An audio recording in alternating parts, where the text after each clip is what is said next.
Assalamualaikum warahmatullahi wabarakatuh. Perkenalkan, saya Dia Pratiwi dengan NIM 2501602, mahasiswa program studi pendidikan Bahasa dan Sastra Indonesia, Fakultas Bahasa dan Seni Universitas Negeri Padang. Nah, pada kesempatan ini saya akan mempresentasikan artikel konseptual yang saya buat berjudul Peran Literasi Membaca dan Menulis dalam Meningkatkan Kualitas Pendidikan. Melalui presentasi ini, nantinya saya akan membahas mengenai pentingnya literasi sebagai fondasi pendidikan, sekaligus perannya dalam mendukung tercapainya Sustainable Development Goals atau SDGs, khususnya tujuan keempat mengenai pendidikan yang berkualitas. Sebagai pembuka, di sini saya akan menjelaskan terlebih dahulu mengenai latar belakang penulisan artikel ini.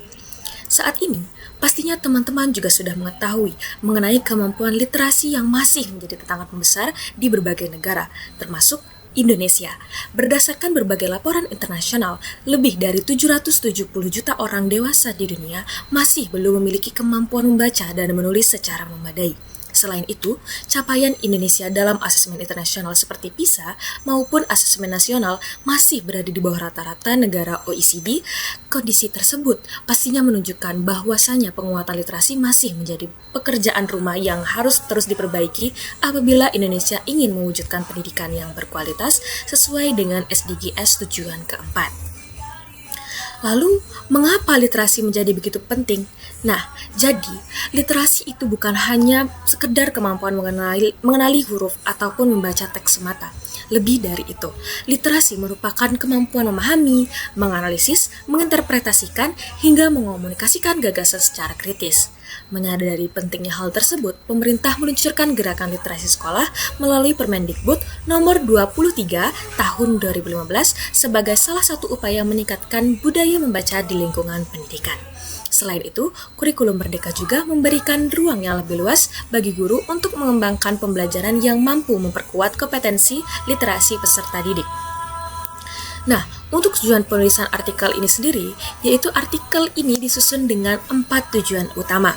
Yang pertama, yaitu pastinya untuk mendeskripsikan konsep literasi membaca dan menulis beserta keterkaitannya dengan kualitas pendidikan. Kedua, mengidentifikasi peran strategis literasi dalam meningkatkan mutu pendidikan di Indonesia.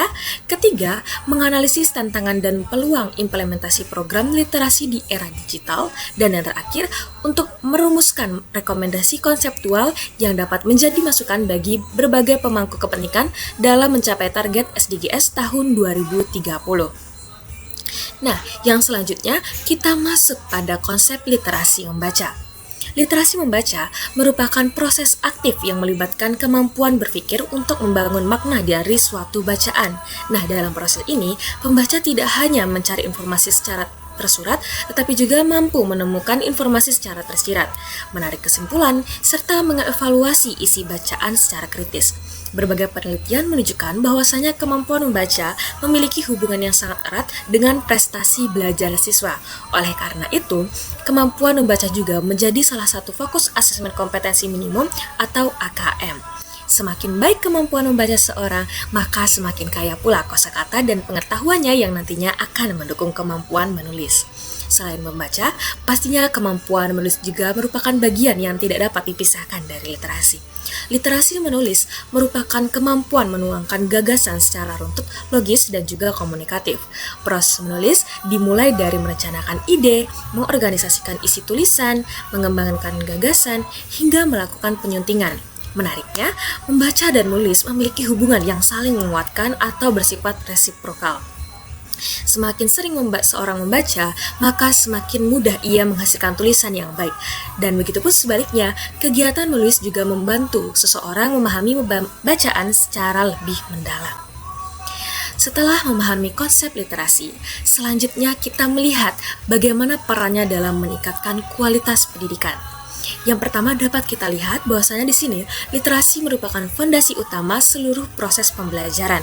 Tanpa kemampuan membaca yang memadai, peserta didik akan mengalami kesulitan memahami materi pada hampir semua mata pelajaran.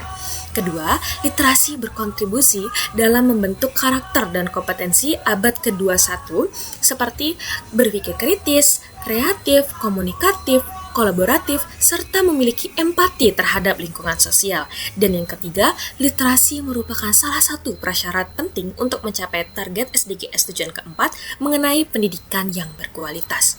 Nah, salah satu bentuk nyata penguatan literasi di Indonesia adalah melalui gerakan literasi sekolah atau GLS seperti yang saya katakan sebelumnya. Nah, program ini itu dilaksanakan melalui 3 tahapan. Yang pertama adalah tahap pembiasaan, yaitu membangun kebiasaan membaca selama 15 menit sebelum pembelajaran dimulai. Tahap kedua adalah pengembangan, yaitu memberikan berbagai aktivitas literasi yang mampu meningkatkan kemampuan membaca dan menulis siswa. Sedangkan tahap yang ketiga adalah pembelajaran, yaitu mengintegrasikan literasi ke dalam seluruh mata pelajaran, sehingga menjadi bagian dari proses belajar. Pastinya, GLS ini memiliki dampak positif. Nah, yang dimana berbagai penelitian bahwasanya program ini itu mampu meningkatkan frekuensi dan durasi membaca peserta didik. Sekolah yang melaksanakan GLS itu tercenderung secara konsisten juga menunjukkan minat baca siswa yang lebih tinggi. Selain itu, inovasi seperti media pohon literasi maupun kegiatan lakusi terbukti mampu meningkatkan kemampuan membaca dan menulis peserta didik secara lebih efektif. Meskipun memberikan banyak manfaat, pastinya implementasi FGLS juga masih menghadapi berbagai tantangan. Seperti dapat kita lihat di berbagai sekolah itu masih mengalami keterbatasan fasilitas dan koleksi bahan bacaan. Di sisi lain, motivasi membaca sebagian peserta didik juga masih tergolong rendah. Tidak sedikit siswa yang masih mengalami kesulitan dan memahami isi bacaan maupun membaca dengan lancar. Oleh karena itu, keberhasilan program literasi sangat bergantung pada komitmen sekolah, dukungan guru, dan pastinya serta keterlibatan seluruh warga sekolah. Nah, di era digital seperti sekarang ini juga, teknologi informasi dan komunikasi memiliki peran yang sangat besar dalam mendukung penguatan literasi tersebut, di mana teknologi itu dapat dimanfaatkan sebagai media belajar, sumber informasi, maupun lingkungan belajar melalui e-book, audiobook, atau berbagai platform digital. Namun, penggunaan teknologi juga itu harus dilakukan secara bijaksana, karena apabila tidak diarahkan dengan baik, teknologi justru dapat mengurangi minat membaca dan memperlebar kesenjangan digital antar wilayah. Nah, selain itu, literasi juga memiliki hubungan yang sangat erat dengan pencapaian SDGs tujuan keempat, di mana tujuan ini itu menekankan pentingnya pendidikan yang berkualitas, inklusif, dan merata bagi seluruh masyarakat. Literasi juga itu mendukung pencapaian target mengenai peningkatan keterampilan kerja serta kemampuan literasi dan numerasi masyarakat. Sayangnya, hasil PISA dan PIRLS masih menunjukkan bahwasannya kemampuan literasi Indonesia itu belum optimal. Hal ini juga yang menjadi salah satu penyebab peserta didik mengalami kesulitan dalam mengerjakan soal-soal AKM yang menuntut kemampuan berpikir tingkat tinggi. Nah, untuk meningkatkan kualitas literasi, diperlukan strategi yang dilakukan secara menyeluruh. Hal tersebut dapat dilakukan dengan cara yang pertama, membangun ekosistem literasi melalui kerjasama antara keluarga, sekolah, dan masyarakat. Yang kedua, meningkatkan kompetensi guru sebagai fasilitator literasi yang mampu menciptakan pembelajaran yang inovatif. Yang ketiga, memanfaatkan teknologi secara bijaksana agar menjadi jembatan dalam meningkatkan literasi, bukan menjadi penyebab kesenjangan baru.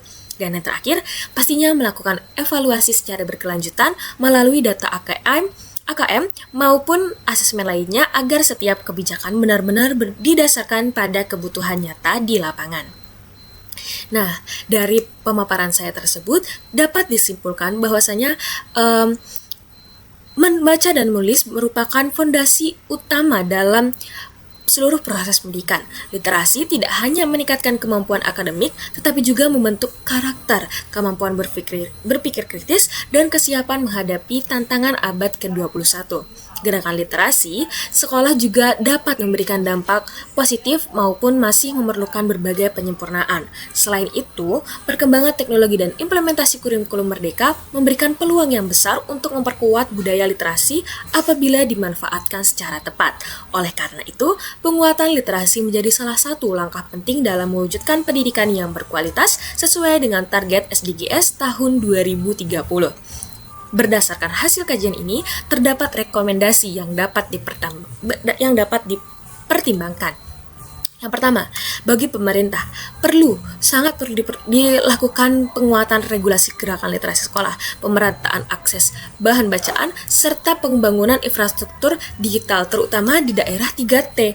Nah, untuk bagi kepala sekolah ataupun guru sendiri, budaya literasi perlu terus dikembangkan melalui berbagai inovasi pembelajaran yang menarik dan terintegrasi dalam seluruh mata pembelajaran. Sedangkan bagi peneliti dan akademisi, masih diperlukan penelitian lanjutan mengenai efektivitas program literasi serta pengembangan instrumen asesmen yang lebih komprehensif.